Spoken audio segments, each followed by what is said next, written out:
The following is a presentation of the Mat Talk Podcast Network.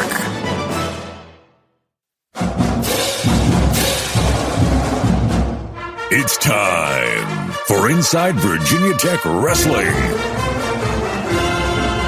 We'll talk all things Hokie wrestling with Coach Tony Robie and staff. Now, let's join your host, Hall of Fame wrestling writer and broadcaster, Jason Bryant. And welcome back, Hokie Nation, Inside Virginia Tech Wrestling, with another episode, joined today by head wrestling coach Tony Robie. Jason Bryant here with you. A lot to go over. We got 3 wins, 2 on the road, 1 at Castle, and then a big win, a top 15 battle coming up in Chapel Hill against the Tar Heels of North Carolina. First of all, Coach Robie, good little road trip for you.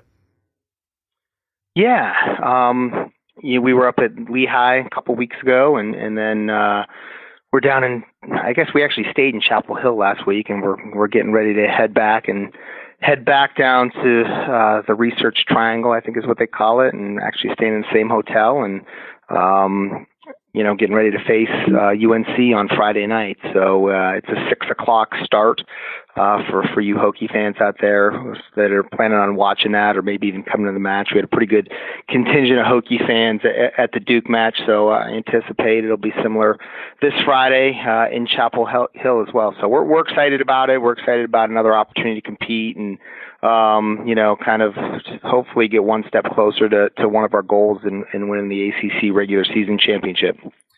One of those goals was one step further, and that was the conference win on Friday, January 25th, the Corps Cadets Appreciation Day. Battle of the Bergs, a 27-6 win for the Hokies over the Pittsburgh Panthers and second-year head coach Keith Gavin. We broke that one down on the last episode, and this one was pretty interesting. I mean, there was no. Save the forfeit. There were no bonus points, and all matches tightly contested. But you just basically said not quite yet, Mr. Gavin. You're ranked 13th. We're ranked 12th. You're not quite there yet. Well, I think Keith's doing a great job, first off, and I do think Pitt's got a really solid team this year. But going into it, I quite honestly felt like we could, if we wrestled really well, we could win 10 matches, and I still feel like that could happen. Obviously, we won some close ones. We lost a few close ones, but just like the way that our guys are wrestling and competing, and we had a quick turnaround after Pitt and went up to Lehigh, and I thought it wrestled even better. So I feel like we're heading in the right direction for sure. But Pitt was a good test for us from a dual meet standpoint, and we knew that with our margin for error was very, very minimal in that match, and walked away from that pretty pleased with the outcome. There were some places where we won matches where I felt like we didn't wrestle as well as we were capable of. We didn't finish matches in the third period the way I'd like us to finish matches. So there was still plenty of things for us to work on after Pitt and for us to improve upon over the course of the last 2 weeks. One thing that I'm curious about was the environment there with Pittsburgh. Corps Cadets Appreciation Day, over 3,000 at Castle Coliseum. What was it like to sit there and turn around and have such a big crowd supporting Hokie wrestling? It was great. It was, I think it's 3,200 is what they said, and it seemed like more than that to me, to be quite honest with you. But it was a fantastic crowd. It was loud. We honored the Corps Cadet at Virginia Tech, so we had 600 and some cadets that were in attendance. There was a high school match beforehand involving Christiansburg and St. Christopher, so a lot of people stuck around for that. But our J.C. Witten, our marketing person, is doing a fantastic job getting people interested in getting the word out about Hokie wrestling. And I anticipate, in a couple of weeks here when we wrestle Cornell and then UVA at the Moss Arts Center, we'll have some really good crowds there as well. Focusing attention to the action on the mat. Won't spend a whole lot of time on it, but 3 things really to discuss. One, Corbin Myers just continues to make 133 a complicated situation nationally, knocks off second-ranked Mickey Philippi. So easy come, easy go with these high rankings at that weight class, and Corbin Myers, the next guy that knocks off a highly ranked guy. So just talk about the tactical moves that Corbin made during the match to pick that victory up. Well, first off, I think we discussed it ahead of time. I was excited for that match, and I was not surprised in the least bit that Corbin came out on top. Felipe is very good and is tough to wrestle. He presents some real challenges, very difficult to score on. His, great scrambler, really good on top. I think Corbin was 0-4 against him prior to that match.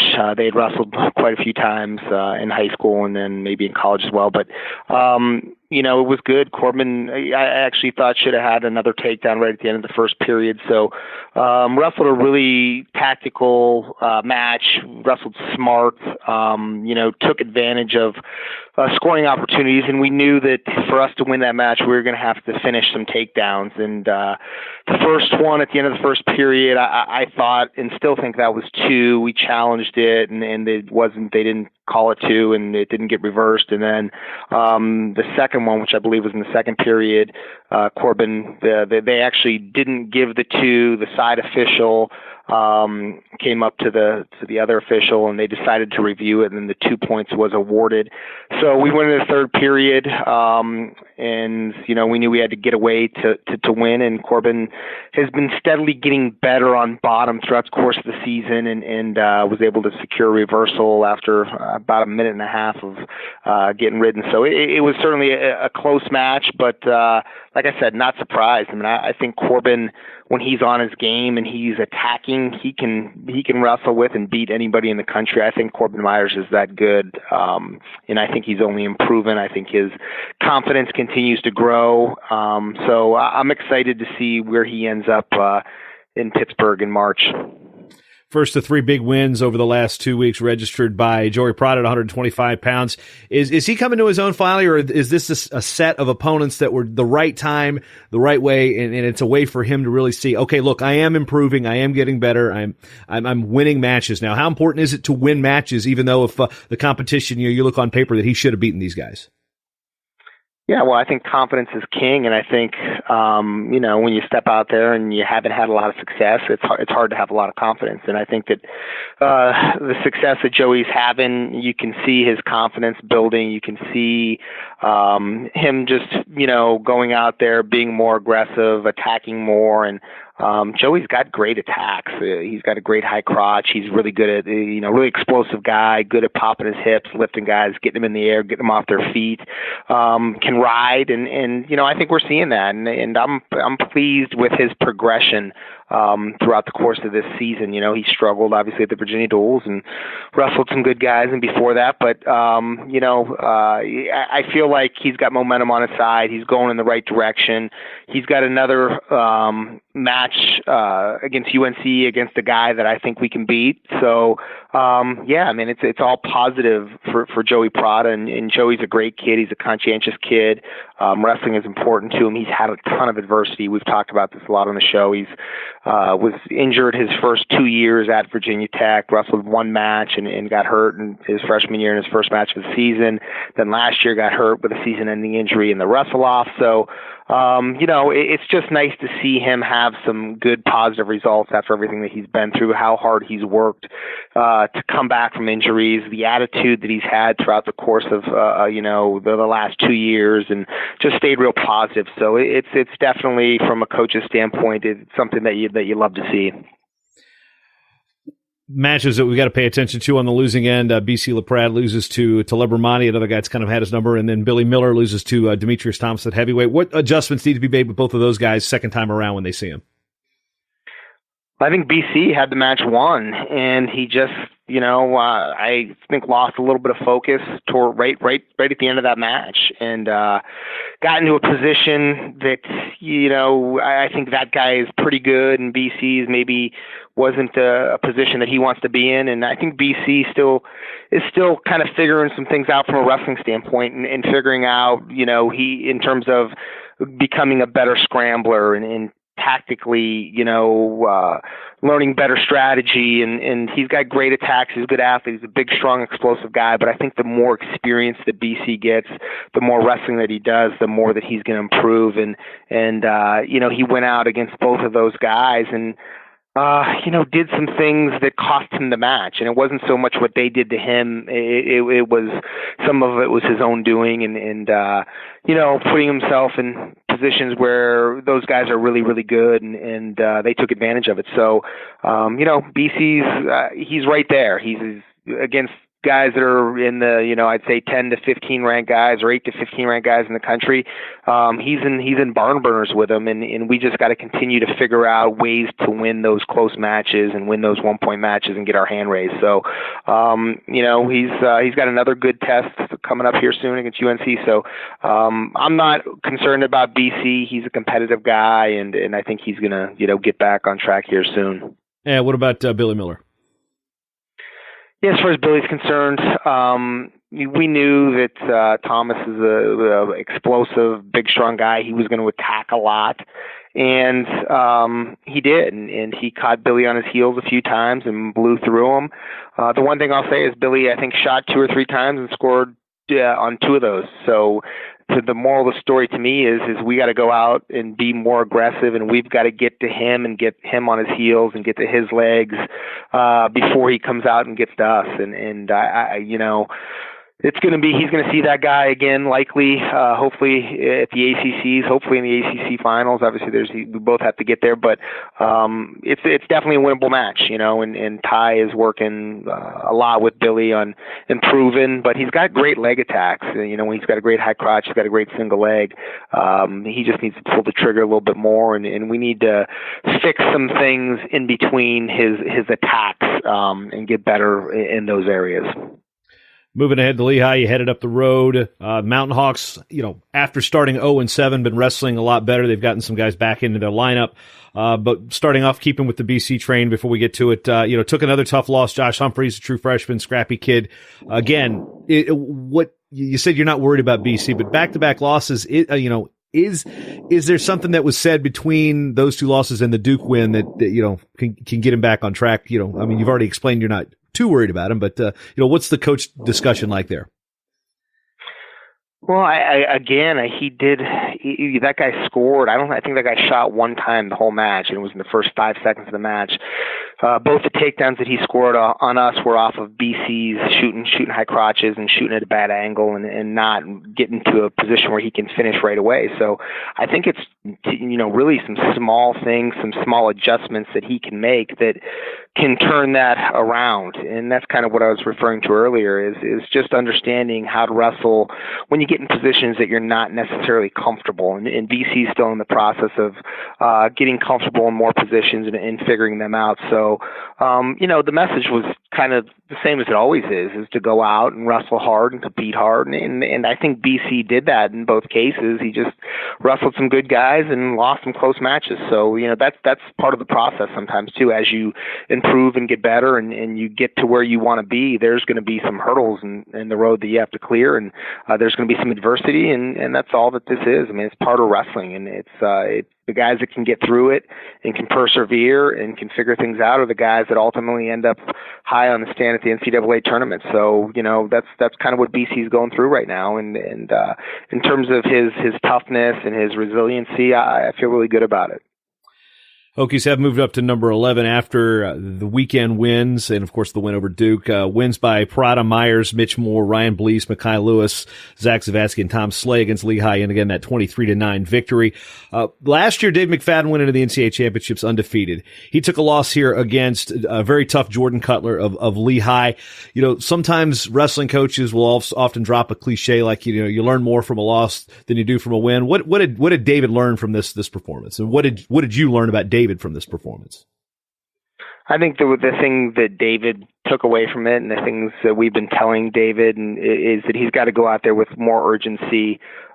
He's got to get on the attack more. He's got to get guys reacting to him more, and he's got, and wrestle his style and his game. And I think he's getting too caught up in, squeezing guys and collar tying guys, and not enough action. The more action that David can create, the better off he's going to be, because he's, the guy can wrestle in a lot of different positions. He's a great scrambler. He's got a great feel for wrestling. He can score defensively. He can score offensively. But when we go out there and we stand in front of the guy and we don't create a lot of action, it never really allows us to get things going. So he needs to go out and get things going more and be more active and create more angles and fake more and get guys reacting more. And I think that's going to benefit him. And I really thought against Duke he did a much better job of that. So, I think it was good. I think it was a wake-up call. I'm glad that he got challenged again this time of year. That's like we've said before, the season is about figuring things out and getting exposed, and David got a little bit exposed against a quality guy in a close match. So at the end of the day, it doesn't mean a whole hell of a lot. So, we're going to move on and just continue to try to get better and move past it and focus on what's in front of us and what we need to do to get back to where we're capable of being. When we look at things moving forward with this, another win was registered by Zack Zavadsky over Ryan Price, a guy that had picked him off last year. So, kind of the same question. What did you learn about Zack Zavadsky here as he moves forward this season with that victory?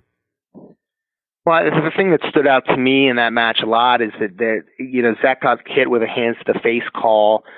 I think it was about halfway through the second period, if I recall correctly. And when he picked up his urgency and really, really committed to his offense, he had Price reacting hard, and I felt like he was really in command of the match. So I think the takeaway is that you have to go out there from the first whistle and have that mentality. And when he does that, his offense, he's got a ton of things that he can score with. He's a little bit like Dave in that sense. The more wrestling that goes on, the better off he's going to be. So that was a takeaway. I think Zack, he's a very bright guy, very high wrestling IQ.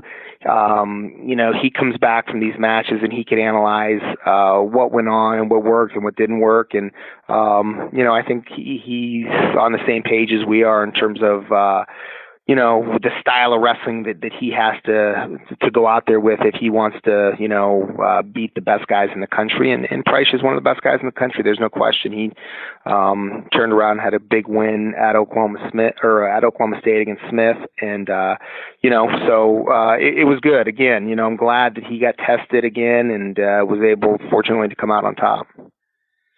Now, between the matches with Pitt and Lehigh, you had had some time before the next competitions against Duke before you headed down to Durham.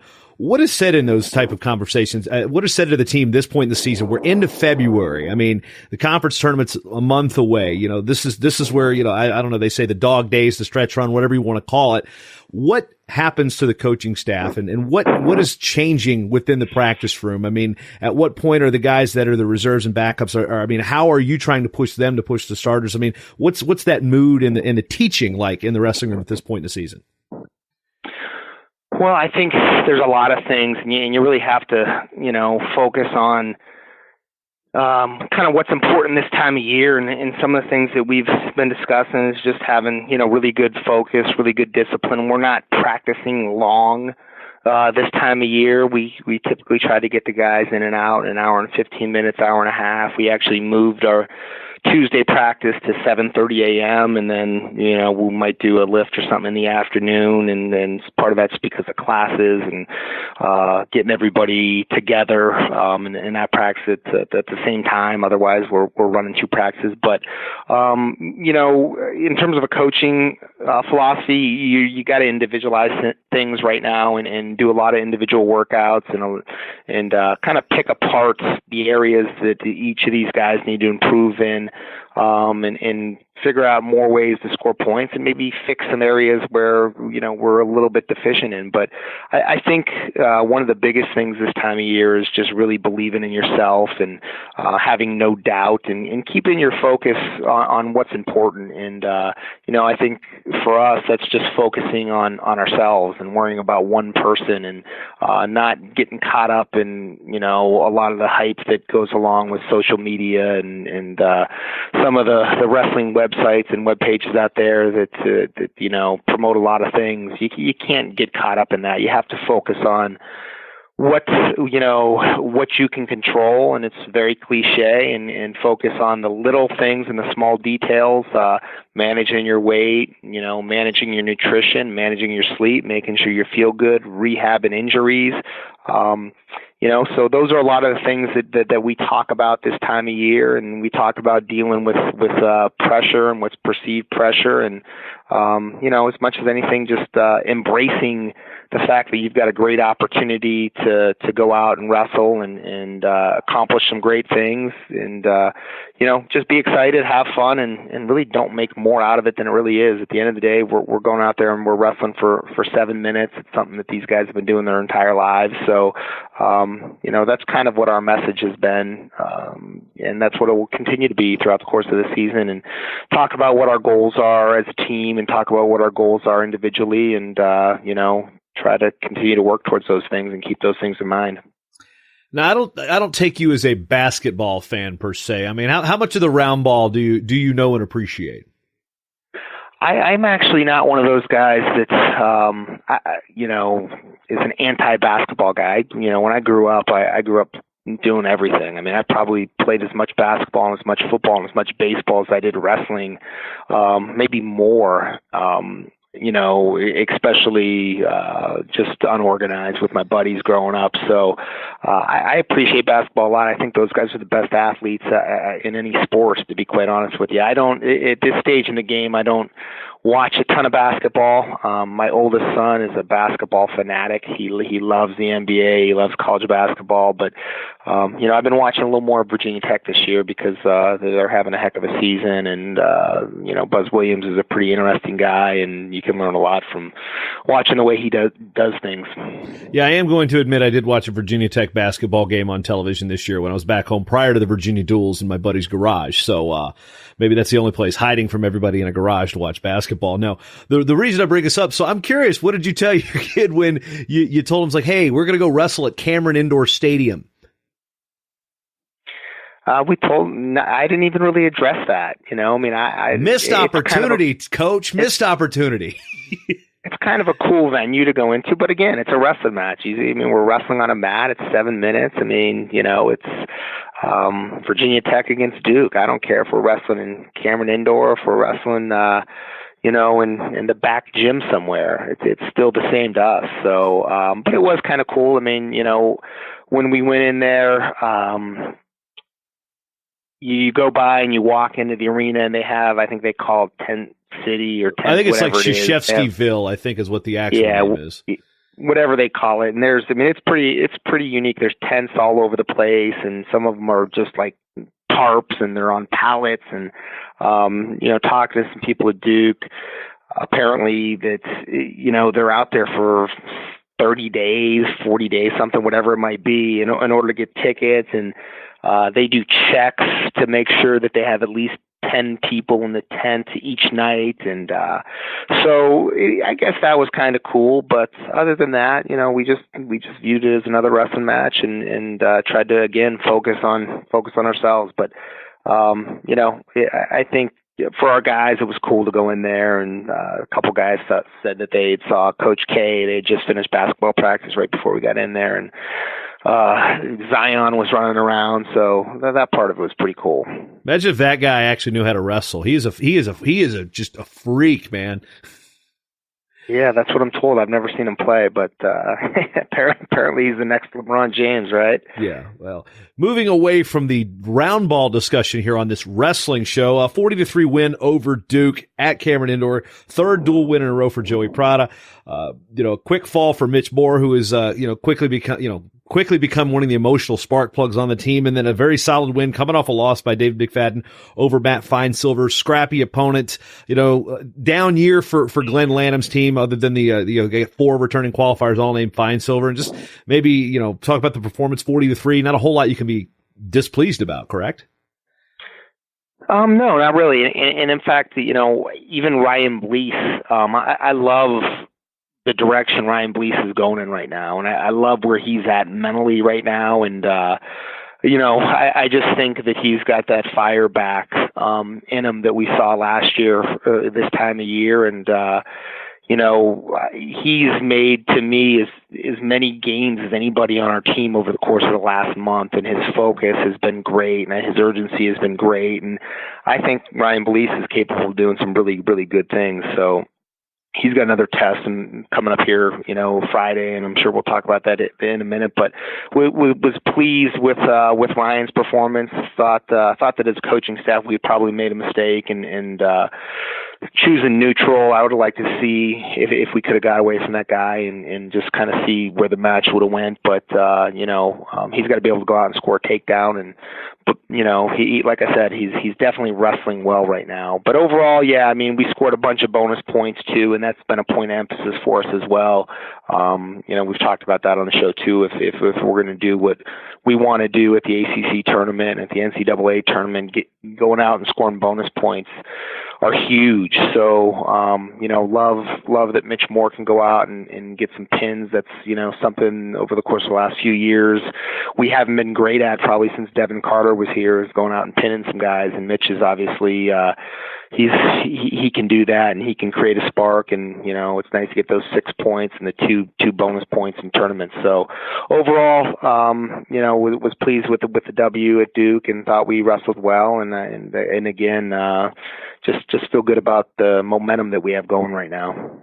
Heading into the match with Carolina, coming in ranked in the top 15. They just beat Pitt on a wild finish, actually. Corey Daniel at heavyweight was down 5-1 in the third period, came back, forced sudden victory, and then beat Demetrius Thomas. So the Heels fought off the Panthers last time out. Now you've got Carolina. Coach Coleman Scott's team really has been ascending up the rankings since he got the post a couple years ago. That's at 6:00 in Chapel Hill on ACC Select. Just run down some of the key matches in the duel. You got some ranked matchups. At 133, Corbin Myers ranked 10th. Gary Wayne Harding, a transfer, an NCAA qualifier from Oklahoma State. He's in there. Mitch Moore with the tough match against number 15, AC Headley. You mentioned Ryan Blease and his tough opponent. Be 5th ranked Austin O'Connor, a freshman, a redshirt freshman, having a solid year. BC's got Josh McClure, who's come out of redshirt. He's thrown in there. They haven't had Kennedy Monday for another bit, so Mekhi Lewis likely going to have Sawyer Davidson, David McFadden over Devin Kane, who's I like that Kane kid. He's pretty scrappy. A couple All-Americans, Chip Ness and Zack Zavadsky at 184, both ranked. Zach ranked 3rd by Flow Wrestling. Chip Ness, again, returning All-American, placed last year unseeded. He is the number 13th ranked wrestler in the country. That was a 1-point match a year ago. Brandon Whitman, a tough true freshman out of Michigan for North Carolina, and 9th ranked Tom Slay. And then ranked number 13 versus number 14, Corey Daniel, North Carolina, Billy Miller of Virginia Tech. That's a lot. That's a lot of matches that are just worth the price of admission right there. And there's like, what did I just go through? 8 of the 9 matches involve ranked wrestlers. This is quality. This is a quality duel, Coach. Yeah, I think it's going to be great from a fan's perspective. I think it's a lot like Pitt. You go in and you look at all the individual matchups, and there's going to be some, really tight matches in this dual meet, and some of them might be a slight favorite. Some of them there'll be a slight favorite, but I'm excited to see us compete at 125. That's a match where you got essentially two young guys that have had some growing pains this year, and I think that'll be, probably a 1 takedown match. Corbin beat Gary Wayne Harding earlier this year, but Harding's wrestling a lot better recently and has definitely made some improvements under their coaching staff. So I anticipate that to be, a tighter match than maybe it was at the Hokie Open when they wrestled. But again, Corbin, feel good about sending Corbin out there against anybody. And through the lineup, 141, not exactly sure who they're going to wrestle. AC Headley is been a guy that's had some success there over the course of the last couple years. So hopefully we'll see him at 141 and 149. I think Austin O'Connor's probably been the most consistent, impressive guy for UNC this year, and he's just a freshman. I think he placed 3rd in Las Vegas, if I'm not mistaken. So another great opportunity for Ryan Blease to go out and knock off a highly ranked guy and, continue to see where he's at and see his improvement. At 57, McClure's, he's been wrestling really well. So I anticipate that to be another one that's going to be a tight match. So yeah, like you mentioned, it's going to be exciting. 84 will be a good match. You got a battle of returning All-Americans. I think Zavadsky, if he wrestles up to his ability, can separate himself from Ness, and we've talked about that. But he's going to have a challenge there as well. And then heavyweight will be another one. I think that'll be really tight matches. Those guys have wrestled a bunch of times, and it's always been really, really close matches. So it's like I said, it'll be a lot like Pitt. I think where things, if we wrestle well and they go our way, we could run away with it, or we could be in a barn burner. So who knows? I got a lot of respect for what UNC is doing down there and how they are developing kids and just the improvements they've had since Coleman's arrived and his staff. They got a great staff. So, we better be ready to roll. Yeah, looking at it on paper again as a non-biased agent of a Virginia Tech wrestling podcast, I'm looking Virginia Tech favored at 6, Carolina favored at 2 with 2 toss-ups. Of course, as we know, as a dual meet, it only takes, it's not even the toss-up or the match that you think. I mean, you could be up 14 points and get decked, one way or the other. I mean, anything can happen. So, this is long from being okay, you can win all of them, you can win none of them. I mean, it's the way the sport is. But the rivalry here, I mean, it's getting closer. It's not quite, when Virginia Tech and Virginia or Virginia Tech West Virginia in all sports. But what's it mean to beat Carolina if you're a coach in Blacksburg? Well, I think any ACC win is good for us. I mean, that's, this time of year is the most important time of year. I think when we go into these ACC dual meets, there's definitely a little higher urgency and a little higher importance that's placed upon it. I think it's like that in every sport. So, if they're going to give a trophy for winning the ACC regular season or the ACC dual meet championship, we're going to place a high importance on all of these matches. So, it's definitely something that is high on our list of goals this year. Is it hard to keep the guys from looking ahead to Cornell and UVA? I don't think so. I mean, we I think do a pretty good job as a staff of not trying to get too far ahead of ourselves. And again, we're going to continue to just focus on ourselves and focus on what we can control and going out and competing hard for 7 minutes. So, I think this time of year, you just got to go week to week and try to keep it as simple as possible and not get too far ahead of ourselves. So, we know we've got some big challenges coming up here in the next several weeks and some really exciting things going on at Virginia Tech, in Castle Coliseum, in the Moss Arts Center. So we got to get through UNC first and make sure that we take care of business. With the second coaches panel ranking, the first RPI coming out in the next couple of days, we're going to know very soon on which athletes are likely in spots to qualify the conference bids. And what is the situation? Any athletes that you've got right now that you need to get some extra D1 matches to try to collect the bid, or do you think you're in good shape? We will be in good shape. We will have a couple guys, McFadden, Billy Miller, and maybe Mitch, I think as well, that won't be at the 17 match threshold for this initial ranking, but they'll get there. So, there'll be, I think, 3 guys that I mentioned that, they're going to have to get a few more matches under their belt to get to the 17. But, that's something we pay attention to. And we had a couple years ago, Dennis Gustafson, he didn't get a bid. He didn't qualify a spot, I guess I should say, at the ACCs because he didn't have the 17 matches. And we anticipated him getting the 17 matches, and he got a forfeit against Pitt, and that doesn't count as a win. So he only met one of the 3 thresholds to earn a spot, and ultimately took third at the ACCs and didn't qualify for the Nationals. So, it's something as a coach you have to kind of keep your eye on the ball. Yeah, I hope some other schools are going to the Purple Raider Open or something like that during the course of the year. Now, I will say that the forfeit win does count on your record. It doesn't count as an RPI countable match. So you could Correct. be 14-0 with 14 forfeits. You have no record. Whereas you are actually 14-0 as the record, which is again one component of it. So just to avoid any confusion as a forfeit not counting as a win. Correct. Yep. Now I'm gonna throw this before we finish up the show. Are you fine with the little commercial plug time here, Coach? I got a special deal for Hokie fans.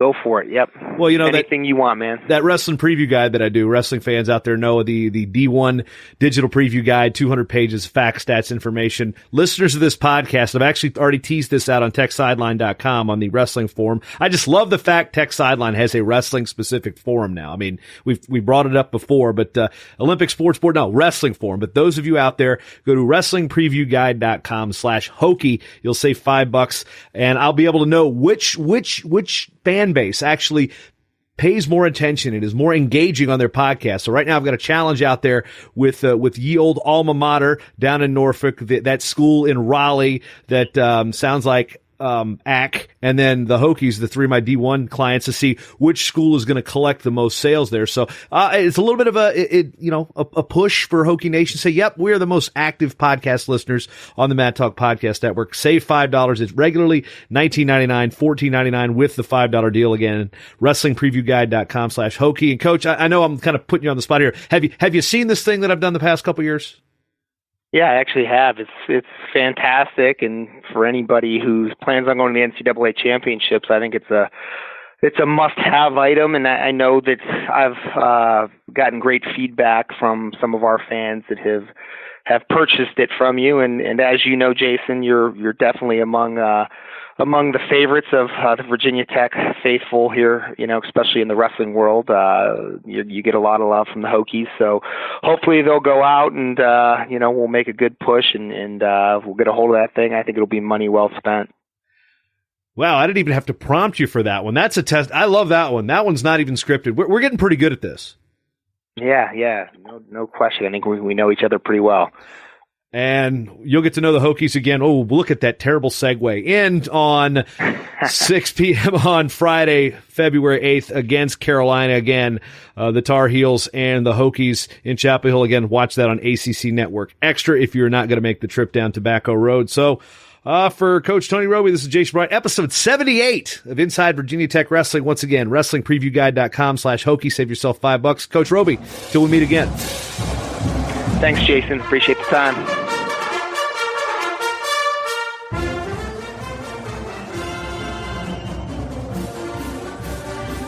Hokie fans, listen to Inside Virginia Tech Wrestling anywhere you go by subscribing on Apple Podcasts. Go to InsideVirginiaTechWrestling.com/iTunes, or you can get the exclusive Android or iOS apps by going to InsideVirginiaTechWrestling.com.